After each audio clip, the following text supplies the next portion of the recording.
Bonjour à tous, bienvenue pour une nouvelle édition du JT3S. Au sommaire de ce 10e numéro, la structure polyvalente baptisée Ilosphère a été inaugurée en présence de nombreux invités. Nous découvrirons les activités qui y sont proposées côté plateau de jour. Ludique et interactif, le TBI ou tableau blanc interactif propose une nouvelle approche des cours très appréciée à l'IME. À Sarrebourg, quelques usagers de la blanchisserie sont formés à une nouvelle activité commerciale, le pressing.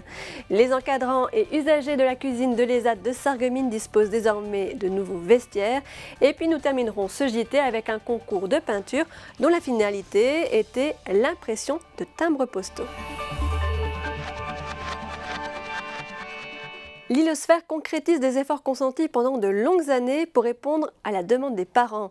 Ouverte en octobre, la structure a été inaugurée en janvier.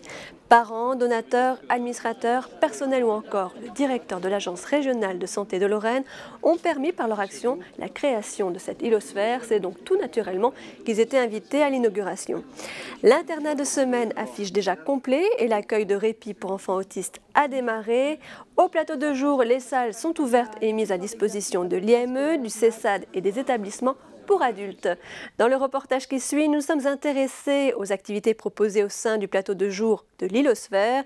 Ce jour-là, il était occupé par un groupe des grands farfadets, à savoir des enfants autistes. L'îlot Trésor, l'îlot Space, l'îlot Sport ou encore l'îlot Sens, bienvenue au plateau de jour de l'Ilosphère. Darius a 17 ans. Il aime les jeux de construction, les puzzles, mais aussi le memory. Darius, au memory, se débrouille relativement bien. Bon, il triche un petit peu parfois, mais en général, il se débrouille bien. Et on fait la même chose sur l'ordinateur où il se débrouille encore mieux. Ça lui permet de maintenir quelques petits acquis et en même temps, ça les occupe, quoi. Nous, le groupe des grands farfadets, là-bas, on est un tout petit peu à l'étroit. Donc venir ici, à l'Ilosphère, ça nous permet de sortir des murs de l'IME proprement parlé et de venir ici où les enfants pourront plus s'exprimer, plus bouger, ce qu'on n'a pas forcément le moyen de faire dans le groupe là-bas. Jérémy s'exprime avec son classeur de communication par échange d'images. Ah, elle est là, oui, c'est bien, bravo Jérémy. Je veux la vache.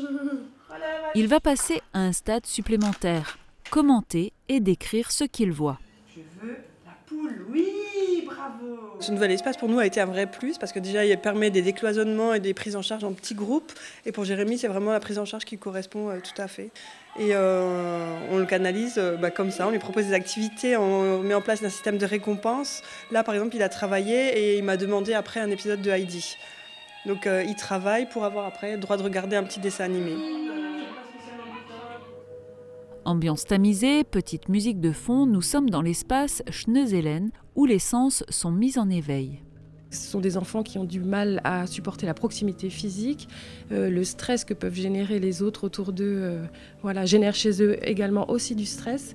Le fait de pouvoir occuper d'autres locaux fait qu'on peut les disperser, ils peuvent profiter d'espaces plus grands où on peut leur offrir un sas de décompression en quelque sorte. Un moment de détente et de stimulation sensorielle si précieux pour les enfants. Le tableau blanc interactif est de plus en plus utilisé dans le système éducatif. C'est donc tout naturellement qu'il a été adopté à l'Institut médico-éducatif. Depuis septembre 2012, une salle équipée de ce TBI sert à tous les intervenants professionnels de l'IME. Nous nous sommes rendus à une séance de mathématiques de niveau CP-CE1. Et voyez le reportage. Sarah, tu lui donnes un nombre ? 130. Alors, 130. Ludique et interactif, le TBI permet de développer la curiosité et la participation des élèves. L'enseignement au TBI est du coup un petit peu plus dynamique. Ils sont un petit peu captés par ce grand écran. Et aussi, ça leur rappelle leur technologie à la maison. C'est des adolescents qui sont dans les nouvelles technologies, les smartphones, les tablettes. Alors du coup, ils apprécient. Et ils sont plus dans un état d'esprit positif pour apprendre, découvrir. Ça les intéresse, ça les capte. Ça capte leur attention, ce qui est souvent déficitaire chez ce type de public. Les activités et jeux sont projetés sur le tableau interactif. Un ensemble de ressources multimédia est accessible et le programme est personnalisable pour adapter les activités à chaque élève. On démarre souvent une activité par le biais du TBI, ça leur permet d'être en mouvement,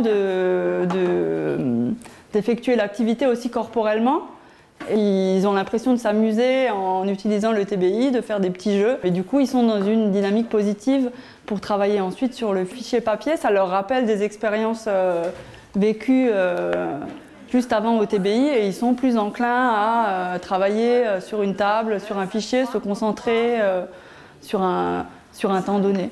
Regardez celle d'à côté. J'aime bien faire les maths. J'aime bien calculer. En fait, j'aime bien quand c'est tactile, commenter sur le portable.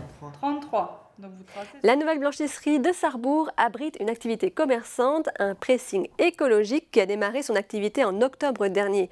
100% naturel, il est respectueux du linge et de l'environnement, mais en plus, il satisfait les clients. Plus de 450 passages sont déjà comptabilisés depuis l'ouverture du pressing. Une personne expérimentée dans le domaine a été embauchée. Elle sera accompagnée d'un usager de la blanchisserie. Pour l'heure, personne n'a été spécialement affecté à cette nouvelle activité. Une activité qui, vous allez le voir, demande de nouvelles compétences pour les usagers qui travaillent dès lors au contact du public extérieur. Regardez. De la blanchisserie au pressing, il n'y a qu'un pas. Ici, les vêtements viennent s'ajouter au linge plat. Les travailleurs se plient à de nouvelles exigences.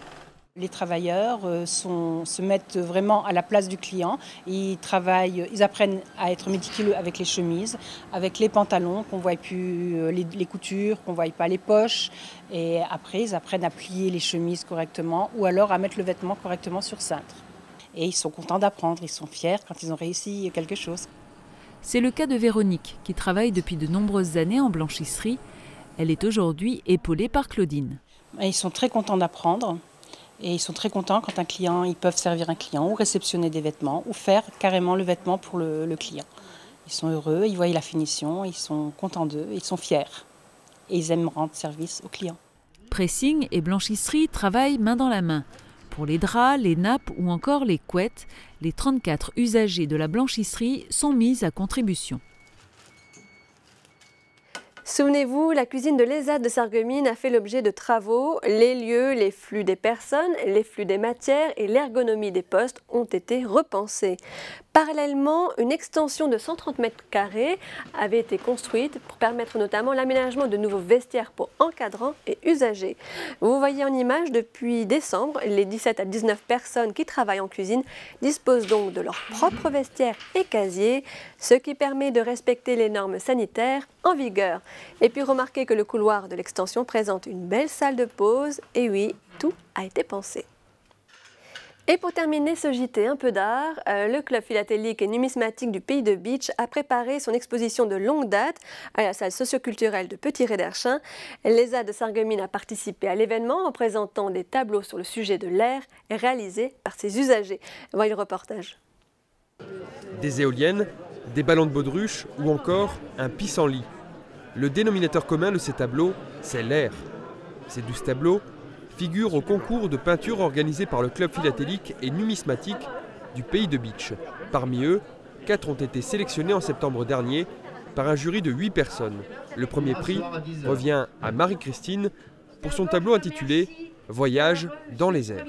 Une montgolfière qui vole dans l'air et qui représente la nature, la joie de vivre, de voler dans l'air. Je suis très contente de Loretta, car elle apprend beaucoup de choses à la peinture. La peinture, c'est l'harmonie d'abord, de l'art, de la patience qu'elle a eue avec nous et tout ça. Loretta, je la remercie beaucoup pour tout ce qu'elle m'a appris à la peinture. Loretta, on l'a retrouvée dans son atelier. C'est ici et pendant 6 mois qu'ont été élaborés les tableaux. Le thème était difficile. Trouver un dessin sur le thème de l'air, c'est pas simple.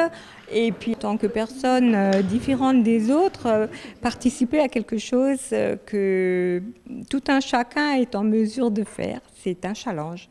Ici, les usagers apprennent à s'exprimer à travers différentes techniques artistiques comme le collage, l'aquarelle, le crayon ou encore la peinture chinoise. En février, les usagers exposeront les réalisations du premier trimestre, mais le concours sur le thème de l'air est encore bien ancré dans leur esprit. J'ai fait tout seul comment on fait le moulin.